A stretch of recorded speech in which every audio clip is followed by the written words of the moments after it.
Welcome to episode 7 of We Don't Give AF podcast. I'm Stephanie Tejada. And I'm Jaclyn Passaro. Let's get into our first segment called Fan or Troll. The first fan or troll is, what's your biggest pair of hoop earrings you have? I know exactly who this is. There's this guy. He messages me about these earrings I used to sell when I had the Queen's Closet shop. There were these big, gigantic, big hoop earrings. And he's always asking me about those earrings. It's so weird. But I don't wear those anymore.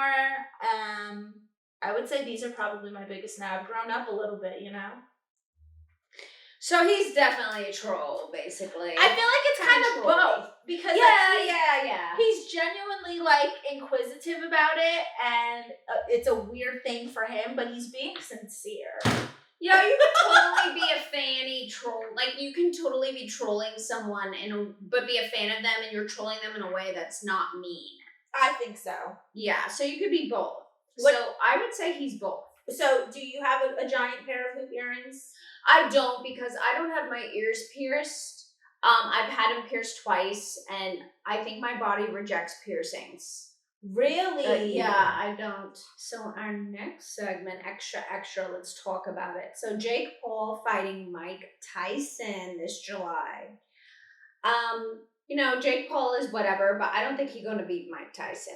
Even though Mike Tyson is 30 years older than him, probably. I still think Mike Tyson's got it.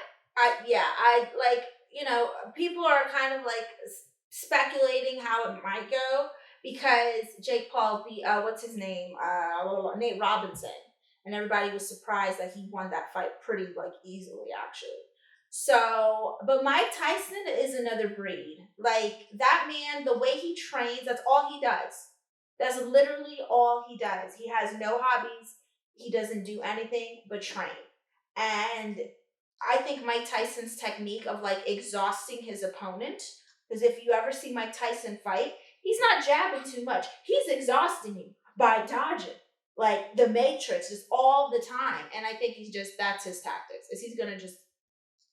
He's going to beat Jake Paul by exhaustion, because that's kind of his thing. Yeah, I don't think Jake Paul has a chance. I don't either. Our next segment is called Petty Please. Petty Please, and it's where we find interesting or petty news. And this week, I saw something called a Christian BBL. Getting a BBL for the Lord is wild. You know what I mean? Is that even why is that a thing? Some girl says she got a Christian BBL, and I don't know what that means, because Jesus ain't worried about your ass, girl. Jesus ain't worried about your ass, and neither is the hoe, Mary Magdalene the hoe. She ain't worried about it either. She was able to get all those clients back then. She probably had hairy ass armpits. That's true. Mary Magdalene was not shaving her coochie. Because think about it. Yeah, they were all hairy. They had hairy ass coochies. They couldn't bathe normally. Nope, they had hairy ass armpits. She probably had facial hair, a mustache, and she was still getting paid for sex.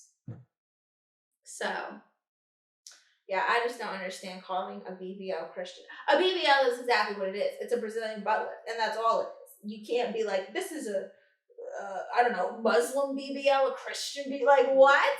It's a BBL, bitch. Maybe because your butt gets lifted, she's like, Jesus. We're going higher. going towards heaven. For this next topic, we're going to do racist stereotypes. We might get canceled. We didn't make these stereotypes up. Didn't make them up. We have found these stereotypes amongst research, and this is what has been said to be. So, the first one is that Armenians are the rudest drivers. My God, they're so rude. Yeah, I've been flicked off by a few Armenians. And the thing about it is, I ain't do nothing. They be honking as soon as the light turns green. As soon as the light turns green in their BMW or Mercedes, they honk at a stop sign. The second, you stop full. They don't want you to stop full. Beeping their horn. They are so obnoxious, and they will try and steal your parking space. They're up your ass when you're trying to back out. They're just very aggressive, very self-centered drivers. I don't get that. The light literally changed. What the fuck would you you like me to do, sir? Fly? Yeah, literally. Okay, let me press my jets button and just blow out of here. So the next one is Persians are always late. I'm sorry, but it's true. Is that true? I haven't met too Persians many that I've Persians. ever known are always late. And that's, so I kind of like it because then I'm kind of You're late. on time. Like, I kind of like it because then I feel less pressure because I know that if, be here for 4 p.m. in Persian time is I'm going to show up at 4:45. So then it kind of like gives you more leeway and you're not stressed. So for me, I like it. I don't really mind it. I just, the first time it happens, you're kind of irritated because you're like, ugh. But then once you get it, you just show up later. Puerto Ricans, Latinos, we do that. You gotta lie to your family when you having family get-togethers and tell them you're an hour earlier than it is. And they're still gonna be a little late, but not the 2.5 hours that they would have been late. The next racist stereotype is that Latino men are as emo as teen girls who just got called fat. This is pretty accurate. Latin men are very emotional, and I think it's because most of them are close to their mothers. I just noticed that so many Latin men that I have known or worked with are so emo. And it's either that they're openly emo and they're like loud and proud about it. Yes. Or they're in denial about it. And then they get more emotional about it because they feel attacked. Like when you're like, oh, you're a little emotional. I'm not emotional. No. If I show my feelings, my dick falls off. I'm not emotional. Yeah. They are like that. I think it's gonna like disintegrate into a vagina or something. But meanwhile, they want you to coddle them and hold them like you're their mother. And they gonna play some Romeo Santos. Be crying in the bathtub, drinking some horchata or shit like that. So the next one is all Latinas want to have children and a big family, and I don't think that this is true. Maybe for like back in the day, but I feel like our generation and the generation after us, so millennials and Gen Z, I would feel like this is not really the case. I know so many Latinas who don't have kids. Yeah, i.e. me. I never had an itch to have a child. I don't think I will. I'm already 30-something. And I feel like I would have had like some kind of an inkling that I want to have kids eventually by now, and I just haven't.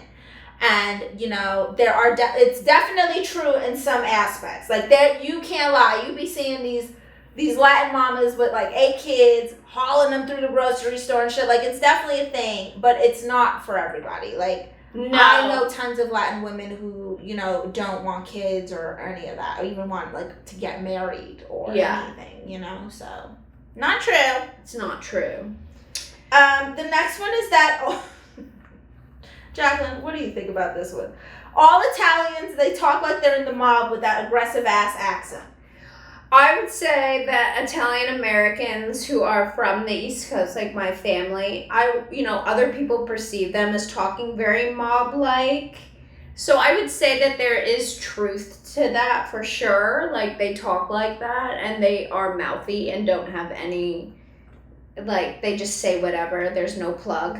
Yeah. So I would say there's some truth to that. My stepdad literally talks like the stereotypical Italian man, like, oh, what are you doing over here? And I'm like, why are you so loud? I'm not loud. This is how I fucking talk. And I'm like, you're screaming in a Publix right now. Like, and his mom is like that, like, John, I'm making sauce. Like, I don't know. I've experienced most Italians, besides like you, most Italians I know do talk like that. Yep.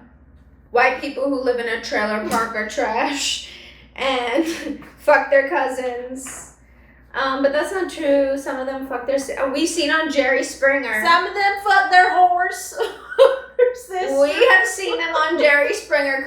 Jerry, I'm here because I'm telling my boyfriend that I'm cheating on him with my brother. Jerry, I'm here to tell my grandma that I've been sucking her man's dick for 18 years. And even though she does it better because she ain't got no teeth, this kitty cat tied her. I don't know. I mean, I hate to say it, but there is this, like, essence from trailer park It people, totally is like, true. I've always been grossed out by them. It's just a little creepy, and Like, I have always been very judgy over, like, trailer park trash white people. I can't help it. I've always been judgy. My family always made fun of them. Like, because they do have a vibe about them. Like, Walmart people, Sears people. Like, have you ever seen that show, The Trailer Park Boys? It's so accurate. It really is. Like, I swear. It really is like an accurate depiction of that side of the way the world lives. Yeah, and that's a lot of America. Like, a lot of America is white trash. People think that, you know, white people are the more, like, better off socially, economically, you know, whatever the word is, but you get what I'm saying. Like, they have more money, they do better. But, like, there's a big chunk of that's in the trailer. That's right there in there. Fucking cousins. Exactly. Grown Having fun. And that's right. Putting ketchup on their spaghetti. Putting ketchup on chicken spaghetti. Just ratchet. It's definitely not true. Look, let me tell you. All black girls can do hair. That's a lie. That's a lie. That's a blatant lie, okay? Because I have horror stories about girls doing my hair. Fucked up, okay? They messed my shit up. I'm going to tell you right now. Not all black girls can do hair. That's an incredibly inaccurate stereotype, because no, I was deathly disappointed. Okay, I got those like beaded extensions. Yeah, one time. I love those. Girl, my shits fell out like the same day as I was walking out of. I kid you they not. didn't do it tight, so when I get them I'm literally leaving the hair salon and I go like it is this, annoying and when I'm they like, get loose. But, like, I have to tell them, look, you tighten that shit. Like, you tighten it so hard. Yeah. Like, it'll be fine. Like, I know. Scalp. I'll be okay. Yeah, I'll be fine. Because I gotta like, when I was getting those, you gotta do them real tight. You ever, you gotta go to, girl, if you want some tight braids, you gotta go to the African braiding places, and it's gonna look like a house. Every African braiding place I've ever been to, it looks like someone's house. And they are the ones that are gonna do it like tight. Like, yeah. That shit ain't going nowhere. But I take biotin. This is all me, honey.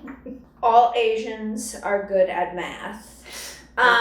So I have found personally that this would be true for me. Like, I've only met Asians who are like the best at math. They might be good at math, but there's some Asians that are stupid. You know what I mean? Like, I've met some who are like not good at math or good at anything really, just a little bobo. So I would say majority probably this is true, but there's definitely some that don't. I had a friend who used to cut math class with me. Okay, and he was just as slow as the whole damn class. Oh, God. The next one is that all Jamaicans smoke weed or are Rastafarian. That's definitely not true, okay? Because it's just not. I've met tons of people, and they're like, oh, I don't like it. It makes me this. It makes me that. Da, da, da. There's just, like, the stereotype that came because of Bob Marley, and I just don't get that. It's fucking weird. It's just one person. It's so weird that now everybody from Jamaica smokes weed and shit. No. Not through Don't Like. So the next one is you can't go to the beach with anyone Irish because they're always burning. Like, they burn faster than wood. You know, it's pretty much like Irish people get so, like, red. Like, they turn into cherries. Like, drunk cherries. It's because they're so pale. They don't have melanin. Melanin is what causes you to actually be able to get a tan and not burn. And protects your skin. Yeah. Melanin is basically what sunblock is trying to do. Have you ever seen the video? It's really interesting. It's an old video, and you see white people, and they look at their skin, and then they see like all these like dots and stuff. Like, you know how I told you when I go to the Media Lab Science place, and they do that skin analysis where they could see like all like different layers of my epidermis, like, and what has been causing problems or could potentially cause problems. So they kind of did something like that. And then they were showing them, oh, this is why you need sunblock, da-da-da. Then they put the sunblock on, but it's in a UV light. So what it does is it looks like blackface because it's giving them, like, fake melanin to protect them from the sun.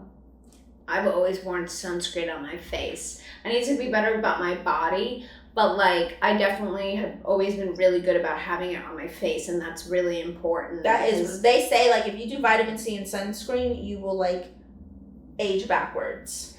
I want to do that thing with the skin. I want to see like how much damage is on my skin. I mean, there's obviously damage, but I don't think it's as bad as other people because I've never spent tons of time in the sun. Yeah. Without sunscreen.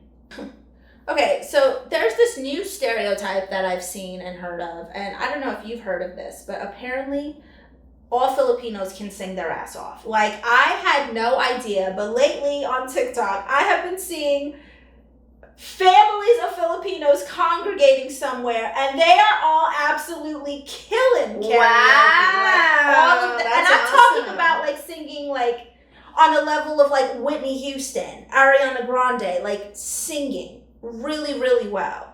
And it is in the Filipino community. It's so interesting. Like, I don't know if it's something about their voice box that what it is, but they be singing.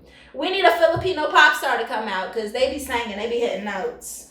So, we're going to close with this segment that's us being so sweet. It's called Therapish, where we give advice. You're welcome. Would you stay with a man who wants to go 50-50 on dates? Not like every date. Look, I got my own money, honey. All the women who independent, I'm fine with like contributing.